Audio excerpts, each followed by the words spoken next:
আসসালামু আলাইকুম রাসেল ভাই। ওয়ালাইকুম সালাম। ভাই আপনার অ্যাস্টোরি আলু আজকে কত করে বেচলেন আর কি?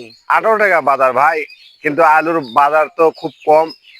এত মূল্য খরচা, 100 টাকা কেজি বীজ লাগে, যদি এই কয় টাকা বেসন আলু উৎপন্ন করে বিক্রি করা যায়, কিন্তু আলু তো ফলন কম। এবার এবার তো আপনার কৃষকের লস হবে, লস আমাদের আর লস কি, হবে। হ্যাঁ, লাভ হয়নি। লাভ হবে না এবার। 18 টাকা কেজি তো যদি মানে 100 টাকা কেজি বেসন কিনছেন, 18 টাকা বেচতেছেন, এতে আপনার লস আর কি। হ্যাঁ হ্যাঁ, আমাদের এবার লস হবে।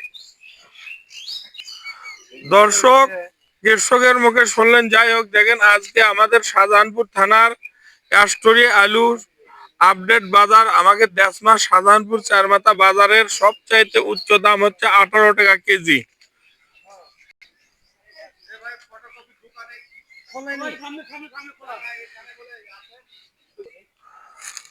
বন্ধুরা, আপনারা সবাই আজকে শাহজাহানপুরের অ্যাস্টোরি আলুর বাজারের আপডেট শুনলেন। ইনশাল্লাহ যদি কারো বিক্রি করার মনোযোগ থাকে, দেশমা চার মাথায় চলে আসবেন।